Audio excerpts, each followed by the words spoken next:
This is Real Estate Rookie, episode 143. The big mindset shift is just using the word if. Like in 25 years, if I was at the number one best place I could be financially, what would that look like?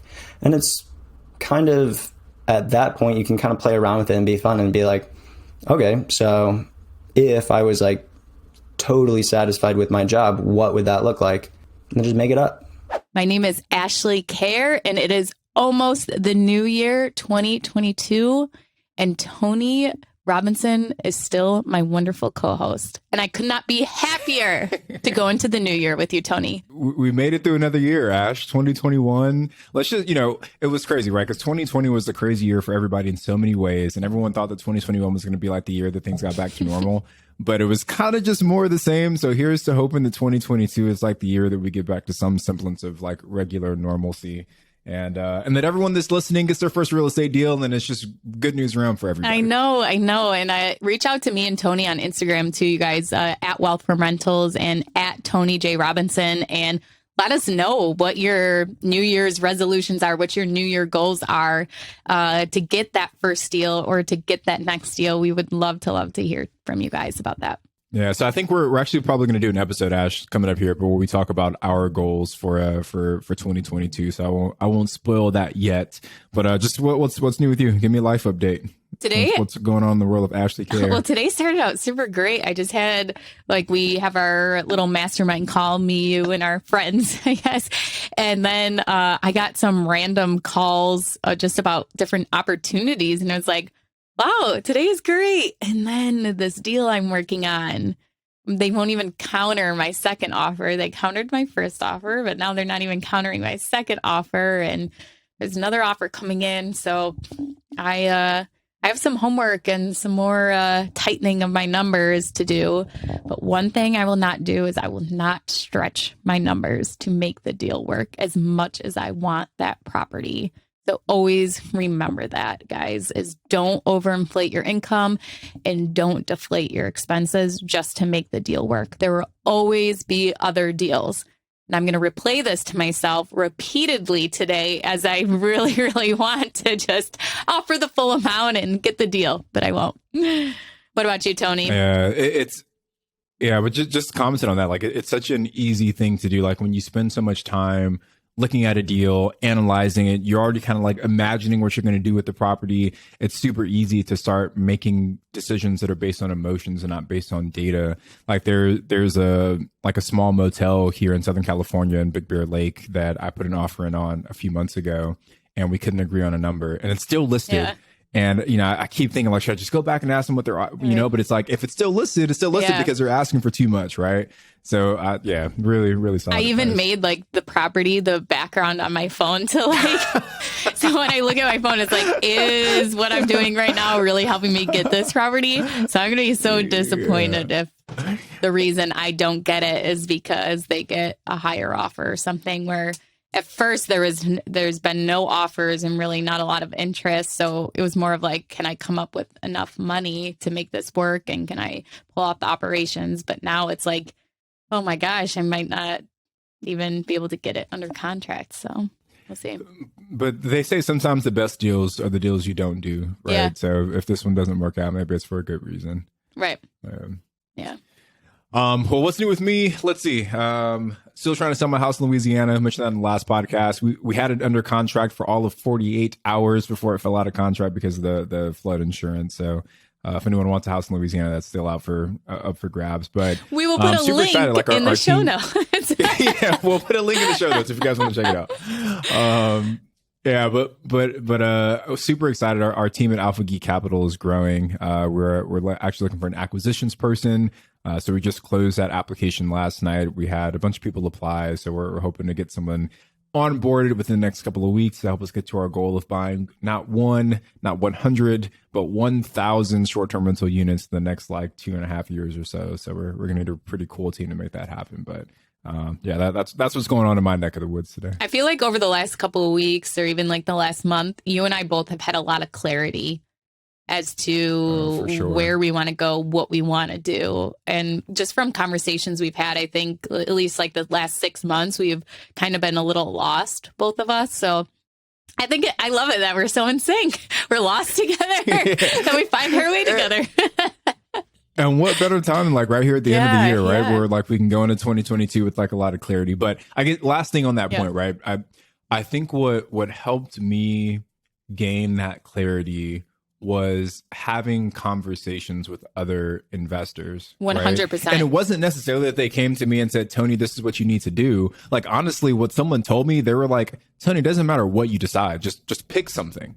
Like, it doesn't matter what you decide. Just decide on something. And when I got that feedback, I was like, man, I guess you're right. And when I had that kind of realization, it was really freeing to realize that I could pick whatever I wanted to pick. I just needed to pick something. Yeah, I agree. It was those little side conversations that happened at conferences or phone calls with other investors. So that's why it's so important to network, not even just the inspiration and motivation, but because you're going to get those, it's usually just like one-liners too that are like aha moments for you. I'm like, wow, okay. But I have to say, since I have this clarity again, that I feel like so much more motivated. I can't even tell you like the last week how much I've just wanted to grind and hustle and work because I know exactly what I'm going for now. And so nice to have clarity. But let's hope I can keep it. Yeah, when the podcast comes around in like February, we're both like in totally different directions. Yeah. Like I'm buying like farmhouses in New York by you, and you're buying like, I don't know, Vacation homes in Mexico. Yeah. vacation homes in Mexico. Yeah. Well, are you guys ready for today's show? The last guest episode of 2021. Today we have Aaron on the show, and Aaron is going to talk about systems and processes for wholesaling. And he just started his wholesaling business in the spring of 2021. So he's already hired virtual assistants and people to outsource his tasks to. Even if you're not wholesaling, this is a great episode to listen to learn how to do these things and start to outsource. And not only does he go over like how he's building his team, but we also spent a good chunk of the episode just kind of talking about how he set goals for himself. So what a great episode to kind of end the year out with. Okay. Well, make sure you guys check us out on Instagram if you haven't already at Wealth from Rentals and Tony J. Robinson. We're going to be sharing even more content going into the new year. And then check out the Real Estate Rookie YouTube channel. We post the podcast on there and also have weekly videos released that are tailored just for rookies. And let's bring Aaron onto the show. Aaron, welcome to the Real Estate Rookie podcast. Super excited to have you on, man. Welcome to the show. Awesome. I'm excited to be here and honored. Yeah, awesome, man. So we'll get into the story here, Aaron. Why don't you tell us a little bit about yourself? Tell us how you got started in the world of real estate investor. All right. So I graduated from, I guess that's where I'm going to start. I graduated from college in 2017 and I got a job, studied engineering. So I got a decent paying job. And then I was like, what? Because I had never really been paid before. And then getting a W-2 income, like every 2 weeks, they were paying me more than I ever made, really. I'm like worked jobs throughout school, but never really made any money. And then I was like, what am I going to do with all this? Geez Louise. And I ended up having like way more time as well. Because like after I got home from work, I didn't really have anything to do. And I was super involved in college. So I was really bored when I got home from work. And I was like, well, I don't know. I like working on things. So I'll just like start working on this place that I'm living in now and see if I kind of like that. I might like buy a property to fix up and flip or something. And so, because I was looking to like try to figure out something to do with my money, and I looked at like investing in the stock market, and that wasn't really for me. I don't know, tangible guy. So I bought a duplex after looking for a while and getting super involved in like reading tons of books and being like a BiggerPockets junkie, listening to those podcasts to and from work for like 6 months or something. So I bought this duplex, rehabbed one unit, rented it out, and then rehabbed the other unit, and then moved out of it I was living in it with a friend. So like house hacking, the unit and the whole duplex. And then me and that friend that I was living with moved into his duplex, which was like a block and a half away. So like I grabbed my stuff and we threw it into his car and drove. Like there wasn't enough room in the car for me to sit there, so I just grabbed a handful of stuff and I walked over to the duplex quicker than he drove over there. So we moved out of that place, and then I guess buying that first duplex was how I got started. Yeah. So it sounds like you house hacked to begin with. Is that like the first strategy? Yeah, definitely. Awesome, man. So just give us like an overview of where your portfolio is today. Okay. I still actually just have that one duplex that I bought a few years ago. And then since then, I did like one flip / like wholesale, because it was a bad wholesale deal, really. Can you just explain what a hotel is for somebody that doesn't know real quick, please? Yeah, definitely. It's like a property that really could be listed, or it's like really close to being able to be listed. So like I bought the property and then listed it in 2 weeks. So basically I just repainted some stuff and then like fixed a couple cabinet doors and closet doors that weren't like closing properly. Awesome. So is that your one flip, and then anything else after that? Yeah. After that, I did one wholesale deal, and like that one I JV'd with somebody, and then like as I got the call from the title company, or the day that I got the call from the title company, like, hey, your check's here, come pick it up. That was the day after I had quit my W-2 job. So I was like, ooh, that could be, I don't know if I believe in signs and everything, but that seems like it could be one of them. So I had quit my job, and then since then went on a little vacation and came back and started wholesaling. And now I've done 3 more wholesale deals since I started doing that. I've got a few under contract right now, and then one of them I bought, and I actually am seller financing it to somebody else. Awesome. Okay, so lots of different stuff going on there. First, I want to know, what was the motivation to quit your job? Is it because you hated it, or was it because you were making money in real estate, or you wanted to have more time to pursue real estate, really? Good questions. It was kind of weird to quit my job because I didn't hate it. I liked it. I liked the job and I liked the people. And yeah, pretty much everything about it I liked. I was just like, I don't love it. And it's not really what I see. I guess I knew what my ideal life looked like.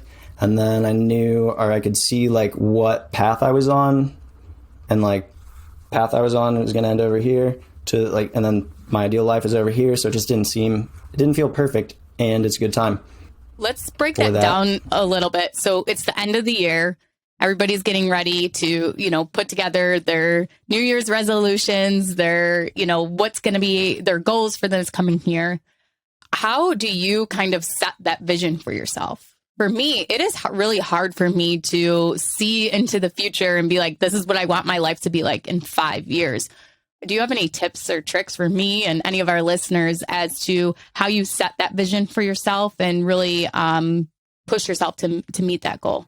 Absolutely. I will also start off with, I guess, like, it's really hard for me too, to set a long-term goal. I'm definitely a goal setter, and I love like personal self-help books, basically. Love those. And so I set goals, and normally my goals are like, well, this year I want to like run a half marathon or do something like that. That was how I was approaching my goals.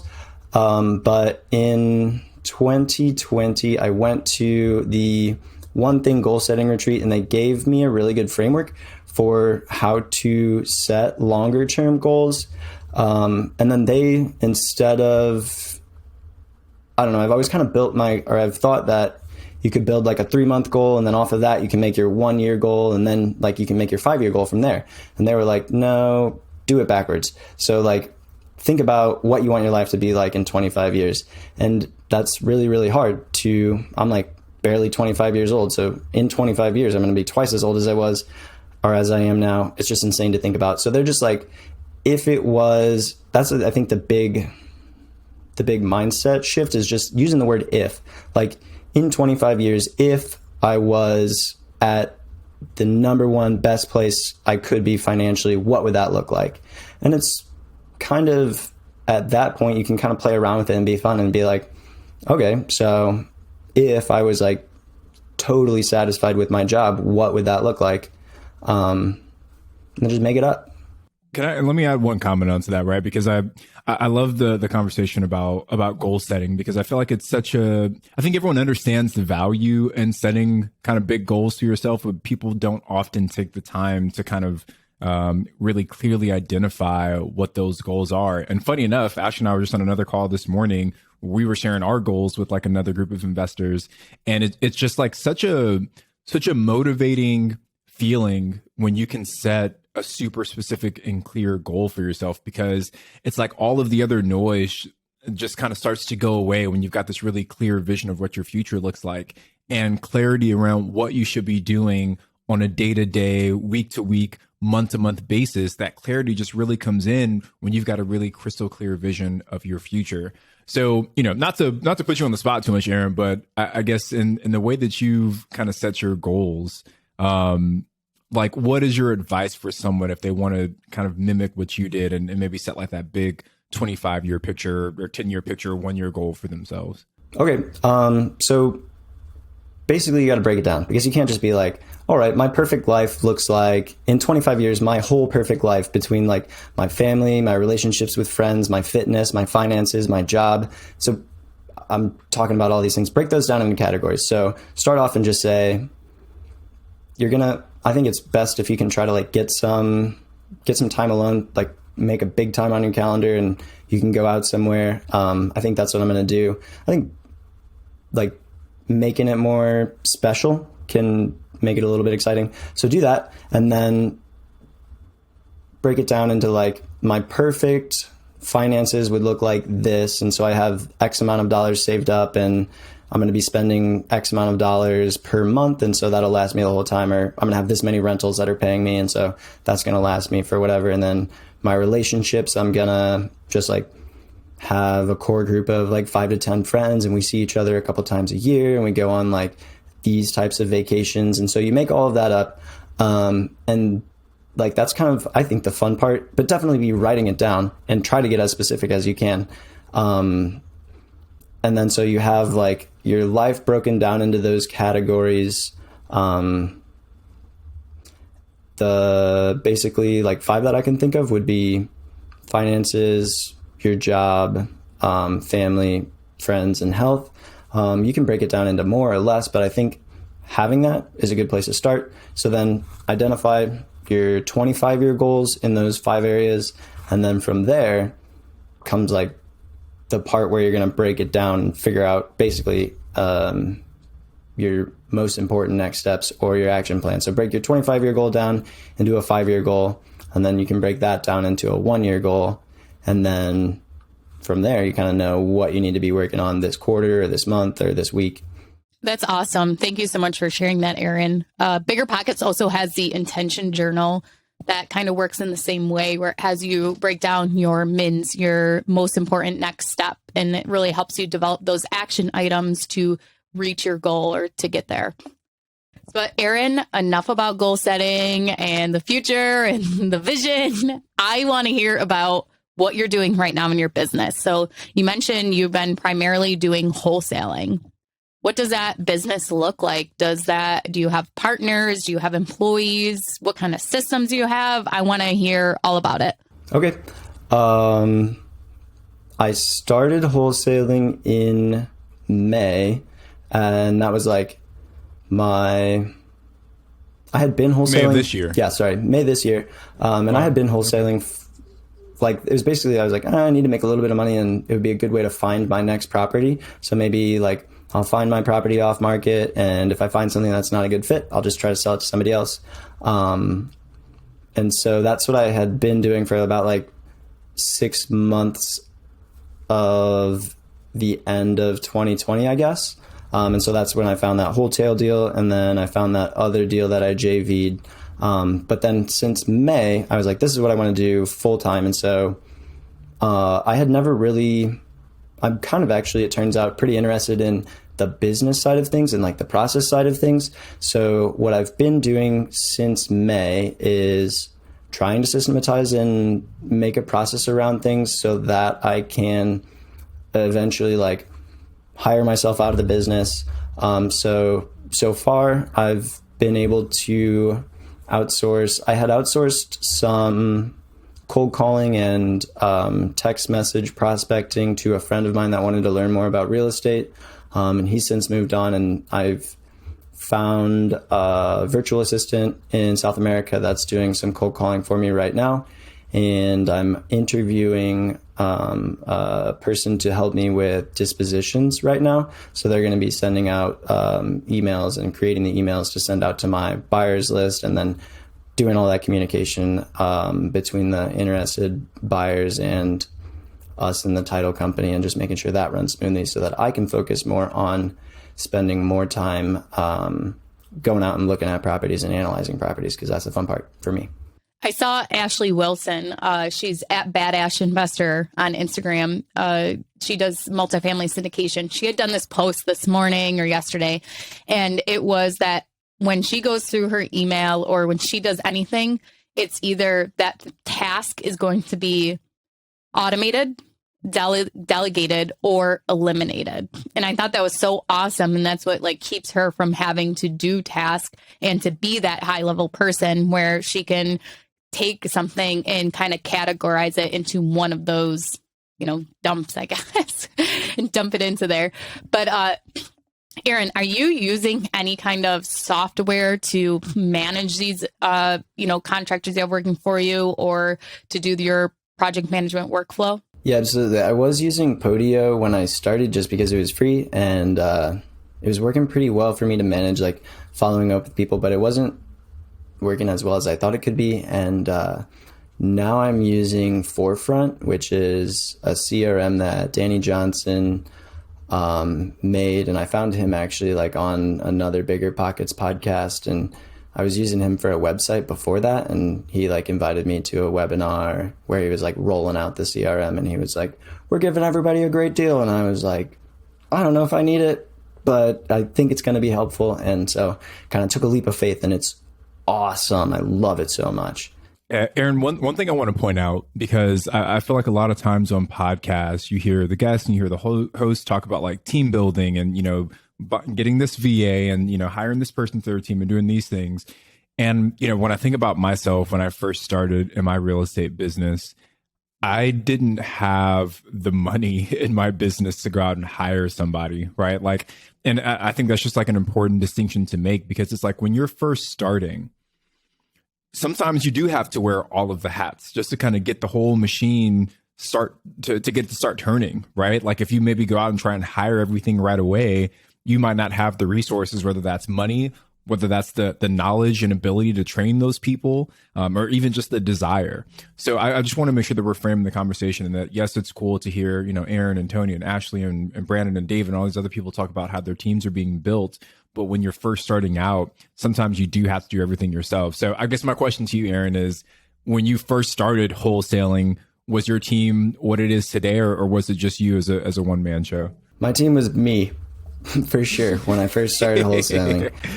And so I was like making calls to people and then following up with them and then signing contracts with people at the properties and then talking to the title company and and then making sure everything closed. And then when it didn't, just tearing my hair out and running around like a chicken with my head cut off, and then going to a different appointment where I'm trying to put my head back on so the person that wants to sell me their house thinks I have it together. And honestly, like still, I feel like I'm faking it till I make it, I feel like. I mean, we've all read like the E-Myth, right? Like, have you guys read the E-Myth by Michael Gerber, right? So in that book, it always talks about working on your business and not always working in your business. But I listened to an interview with Michael Gerber where he made like a very important distinction about the working on versus working in.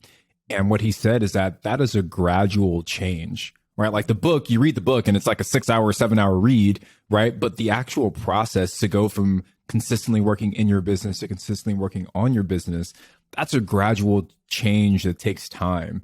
And he said most people, when they first start, they should be working in their business. So I appreciate you being transparent and open, Aaron, about how you've kind of started off that way, but you're trying to transition into working more so on your business. Aaron, do you have any book recommendations or even YouTube videos or people that you've followed that have really helped you kind of with this mindset shift and to help you implement some of your processes to get to this point where you want to be working outside of the business instead of in it? Yeah. So like I mentioned, I love self-help books. So I could like go on a big list, but I think the most helpful, for working on my business. I mean, I've read the E-Myth and I like listened to the audiobook of Traction or whatever. And I think I need to read that one because it didn't like, I was like, the book's okay, but everybody's going crazy about it. But the book that really did help me a lot for working on my business or how to think about it is this book called The Road Less Stupid by, I think it's like Keith something, but I haven't heard of it a lot of places. And I think it's like really underrated because it gives you like these different chapters and then like here's things that I've seen. He's, I guess, like a VC, so a venture capitalist. He's seen a bunch of businesses grow and everything, and he's like, here's like this one specific topic, here's how you should think about it. And then at the very end of the chapter, he gives you like a list of like 15 or 20 questions, and he spends the first quarter of the book just outlining how you should think about your business. And so he, I don't know, coined this term for me at least called thinking time. And he's like, you should do a thinking time probably 2 times a week if possible. And when I first started my business, it was actually kind of easy to set aside time for the thinking times.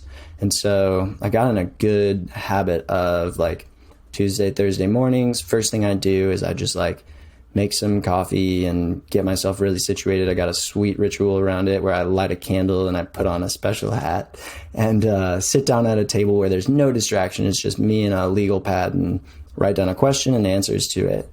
And so that book has been really helpful. But then, like I mentioned, I don't feel like I really know what I'm doing when I'm hiring people because like I worked for like a huge company and I never had anybody reporting to me. And so like now I'm hiring a VA, like kind of the second VA, and I just I feel like I have no idea what I'm doing. But I heard somebody on a podcast. It's this guy named Dan Bro. It's like Dan Brault. He was on one of the BiggerPockets podcasts and he's like doing cool things with wholesaling. And so I followed him on some social media, and then I saw him post like, I got a mastermind coaching call group thing. And I was like, yeah, sure. I could learn something from you for sure. And so I signed up for that, and he's been providing a lot of helpful information for wholesaling in particular. Thank you for sharing that. That's super cool. And Tony, I saw you typing in to order that book, so please send me a copy too while you're at it, while you're shopping. Sure. But Aaron, let's talk. So you've been doing your wholesaling business since this spring, really, of 2021, and you already have started building your team. What is your advice for a rookie investor as to when they start building their team, when they start reaching out to outsource some of their tasks, and how do you find these people? It's a good question. I think for me, what was really helpful, I knew that when I started wholesaling, I was like, I don't want to be a one-man operation. Although like, I think there are a lot of people that are just like, I'm just a one-man wholesaling operation. I make like good money for myself. I don't spend that much time doing it. But when I was going into it, I was like, I want this to be, basically I want to like build it up to a certain level and then get myself out of it as fast as possible. So I can focus on other stuff, like whether it's flipping houses or burring or whatever I decide to spend my time on. So I was like, I want to hire people as fast as possible without like rushing into it. So basically I just came up with a couple criteria in like a thinking time where I was like, I want to have 3 months of somebody's salary saved up, and I want to have like a little bit of other runway. I think Scott Trench mentioned it, or he had that term where you have like a financial runway. So I want to have my financial runway and then like a financial runway for them. And so that's when I like decided I was ready to hire somebody.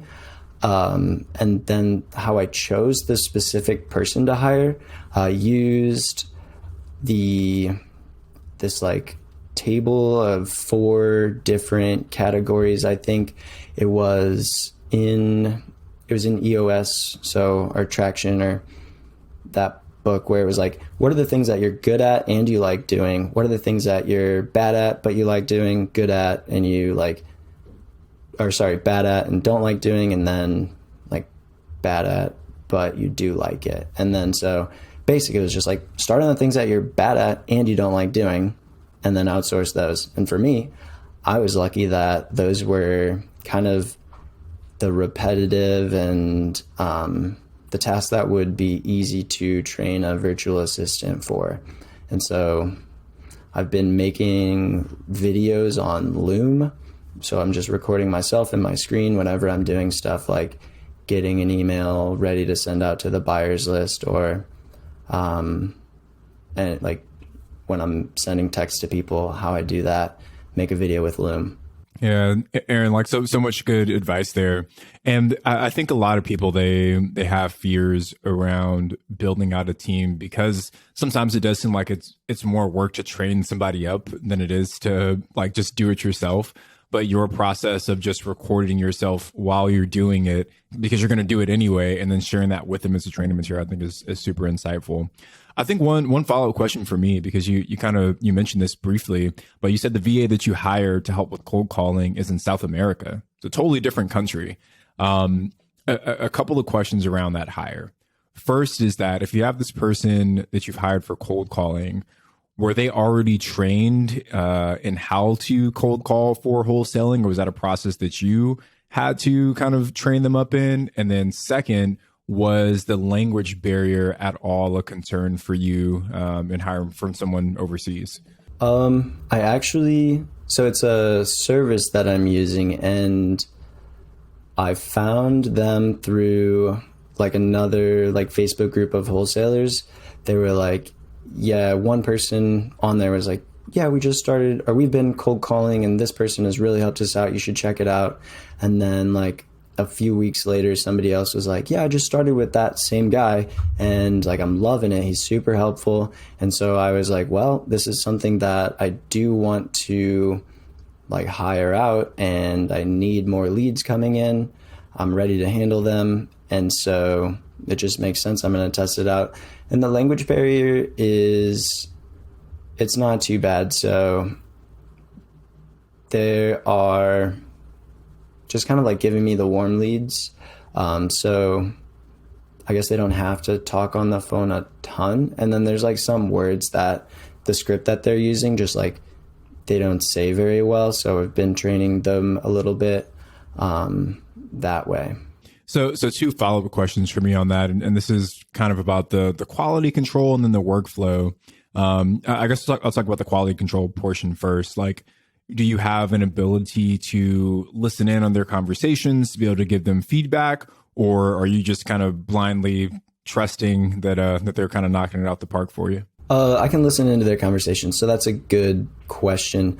I'm using what's now called Ready Mode. It used to be like Zen Dialer, but that helps, or that's what they're using, I guess. And that records the conversations. And I've been recording all the other conversations that I've been having because I've been using CallRail.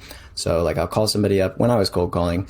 And actually when my friend and I were cold calling, we would have sessions on Fridays where we would roast each other in our cold calls. So it was basically just like put on a 10-minute call of you like talking to somebody, and then let my colleague just tell me what went well and what went poorly. And I really liked those. And I'm still doing some feedback sessions with other wholesalers now.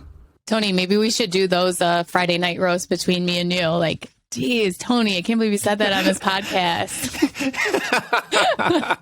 Yeah. You know what Ash and I have been talking about doing is just like going on social media and just like reading all the like mean reviews of us on the podcast. So maybe that's what we can do for our roast session. Is just like on the Late reviews. Show, they had like their mean tweets segment where they'd have celebrities read the mean tweets about them.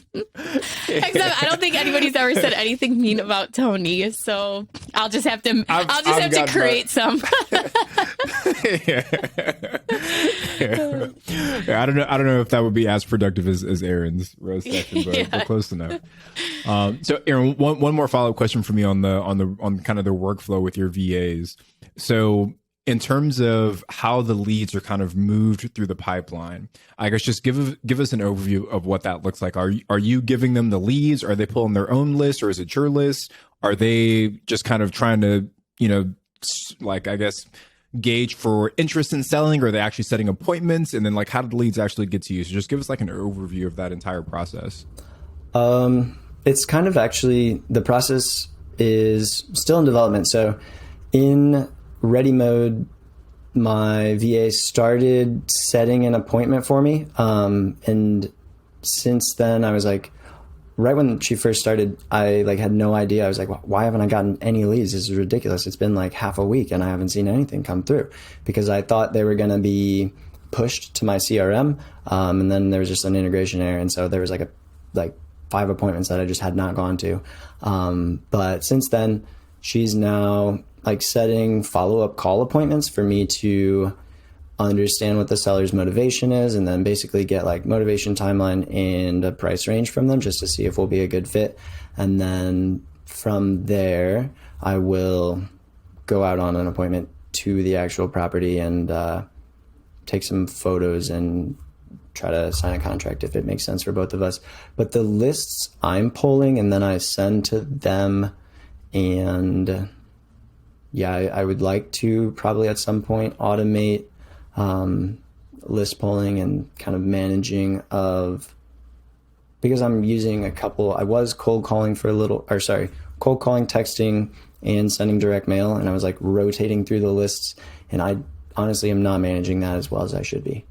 Aaron, I want to take us to our rookie deal review and kind of break down one of these wholesale deals that you have done. I'm going to ask you a couple just like fire round questions here, just so we can get an idea of what the deal looks like. And then if you want to go ahead into the story after that. But so do you have a deal in mind you want to share with us? I do, yeah. Okay. What kind of property is it? A single family? Yeah. And what market is it in? St. Louis, Missouri. And how did you find the deal? So I found the deal by driving for dollars, actually, when I still had my W-2 job. Driving for dollars, sent them a bunch of direct mail. They never replied. And then I recycled that list and was cold calling it when I first started. And they answered a call. And then I went out and met them. That's so funny that you tried the 2 different ways and the one worked and the other didn't. Okay. And then what was your contract price on this? Got it under contract for $140,000. And what did you assign it for? $145,000. Nice. Okay. Do you want to go into kind of tell us how you negotiated that and how you found your buyer? Yeah, absolutely. So I want to be clear. The assignment fee was $5,000. So right. Yeah. Yeah. That would be a wild deal. Yeah. Don't worry. I would have had a lot more excitement if it was $145,000 your assignment deal. 145. So yeah, I'll let you know a little bit more about it. The reason I guess that they did not answer or reply to any of the direct mail probably was because it was just not the right time for them. They had a tenant in the property for 7 years. And then when I called them, they were kind of like finishing up the process of kicking that tenant out because they had stopped paying water and utilities and rent for months. And so I just got a hold of them at the right time. And I was like, hey, yeah, have you ever considered selling that property? And she was like, well, actually, we're just had a real estate agent walk through it, and I'm going to go and get some quotes from somebody this Friday.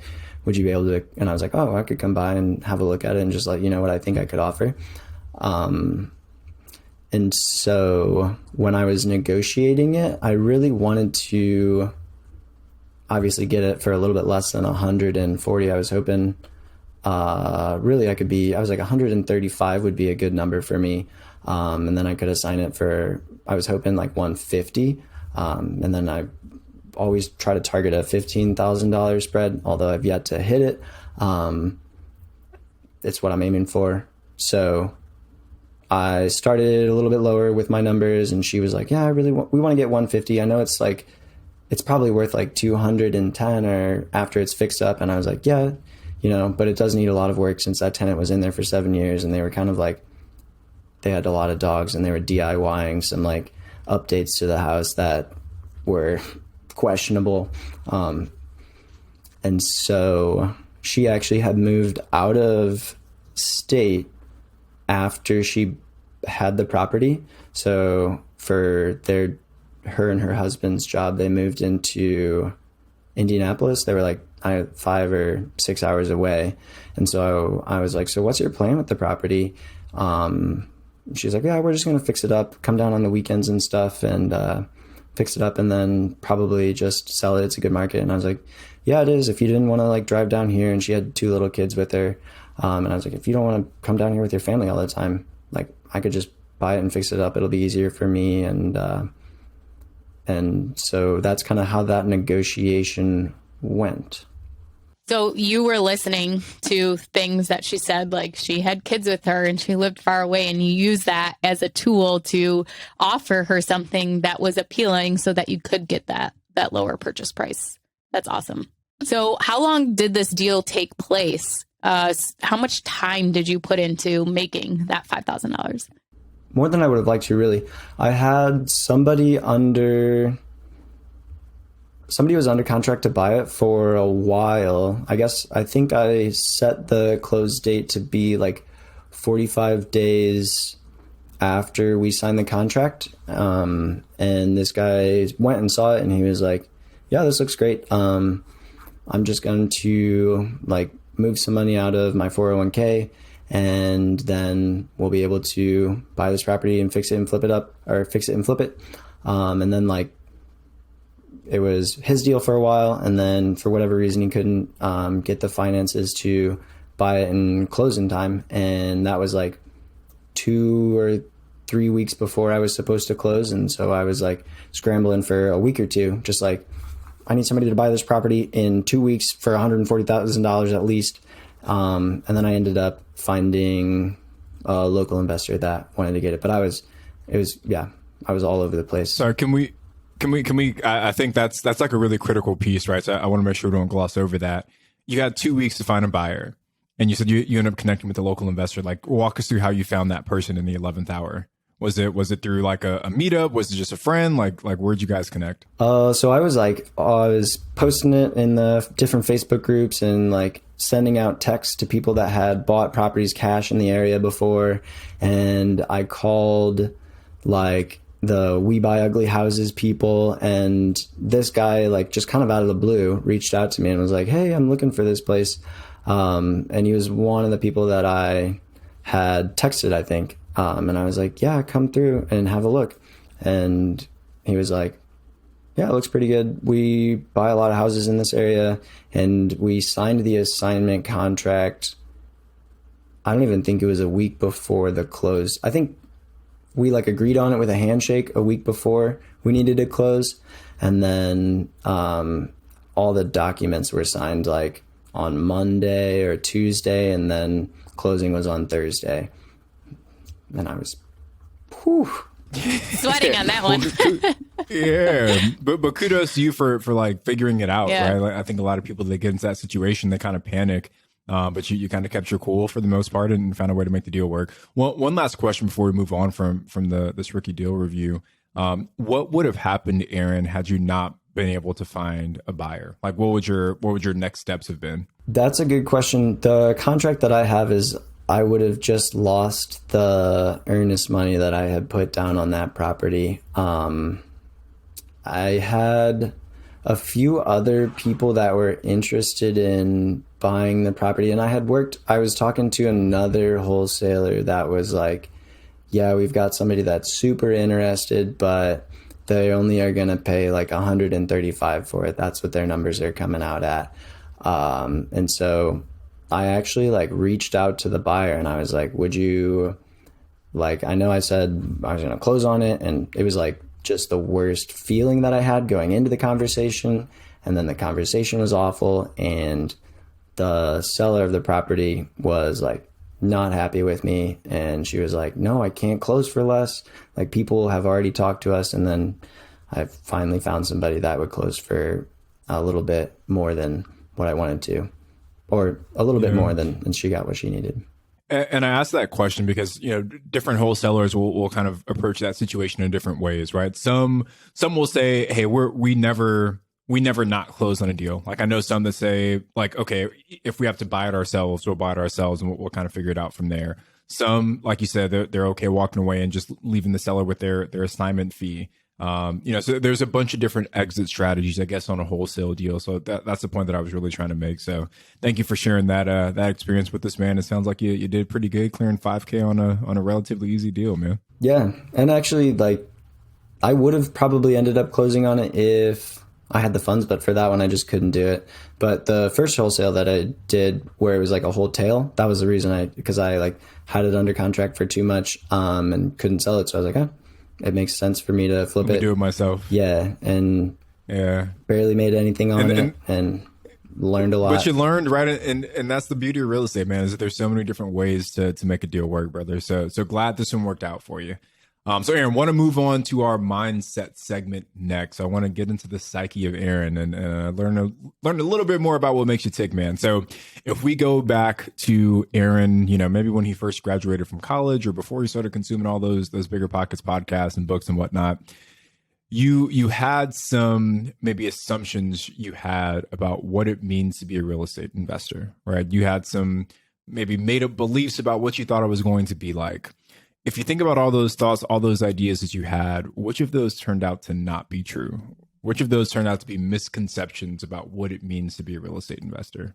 I think it's kind of funny. I'm probably unique in that I really thought, I was like, oh, it's really easy. You just buy a house and then rent it out to people, and then they just pay your mortgage. It'd be silly not to do that.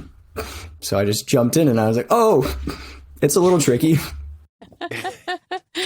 But I think that cuts both ways, right? Because you see some people that overestimate the amount of complexity that goes into real estate investing. And then on the flip side, you see some people that underestimate it. And, you know, I've shared this on the podcast a lot. You hear other investors say it as well.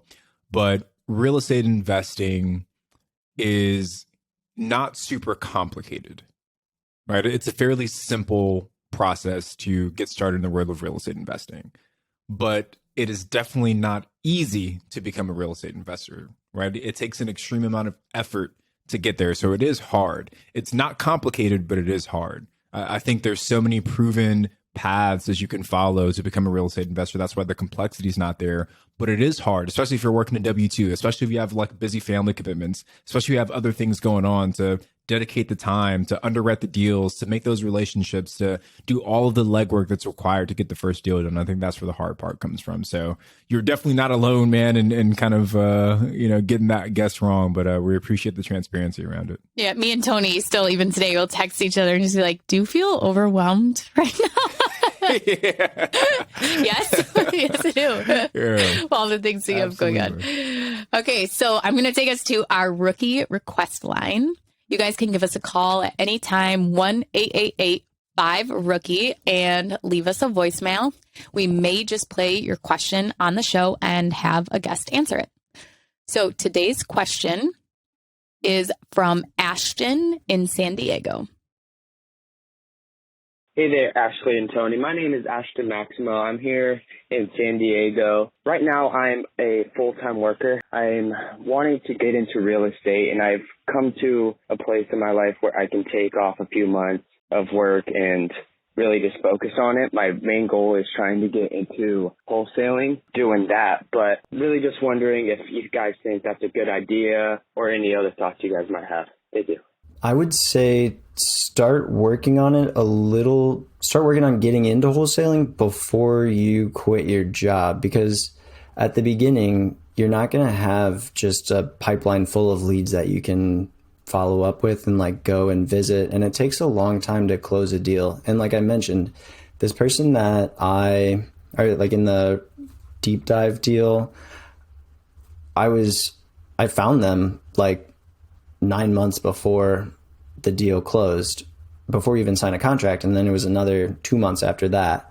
So do a little bit of maybe driving for dollars, and then get you have a good unique list that way, and then reach out to them however is best for you.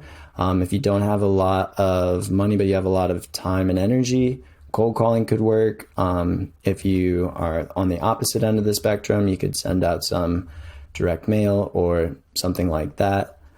And just talk to other people also that are in your market that are wholesaling, and see what their take is as well. Yeah, I bet there's an opportunity out there where you can even work for a wholesaler, doing driving for dollars for them and send them leads and learn their processes and systems. And, maybe you just do it 1 or 2 nights a week or Sundays or something.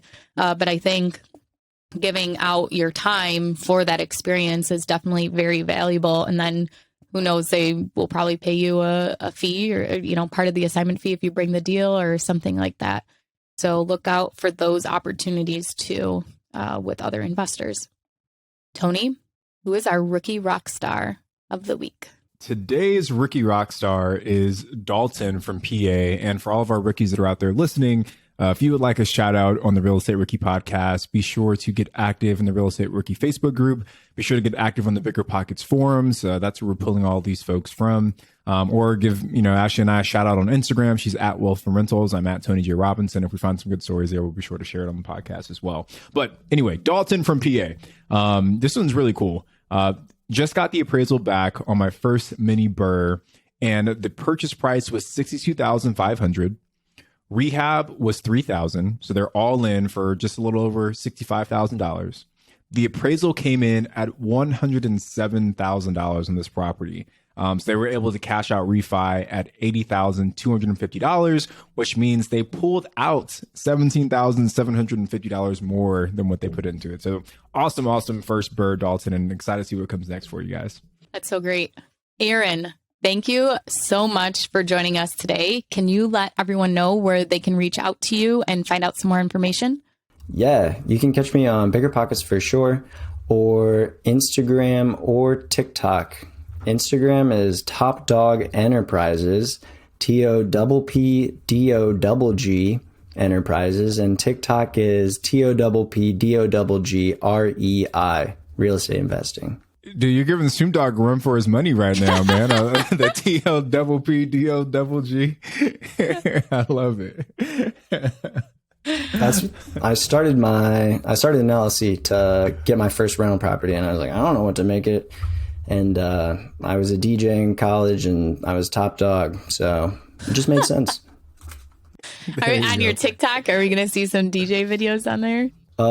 It's a mix right now of videos of me being like really goofy, maybe too goofy, really pushing the line, and then also like real estate stuff, walking through houses, trying to give tips on looking at houses. Oh, cool. We'll have to check that out. Well, thank you so much, Aaron. Everybody, thank you for listening to this week's Real Estate Rookie podcast. And I hope everybody has a great New Year's. This is our last guest episode of the year. And Tony, I think that going into the new year, I'm going to change out the outro. Because we always say, this is Ashley at Wealth from Rentals, and this is Tony at Tony J. Robinson on Instagram. But I feel like we need something new and fresh. So start thinking about it. Maybe like an inspirational quote or like a movie quote at the end of each episode. Just all Tommy Boy one-liners at the end of each episode. Yeah, for a whole year. Thank you guys so much for listening. Have a great new year, and we will see you in 2022.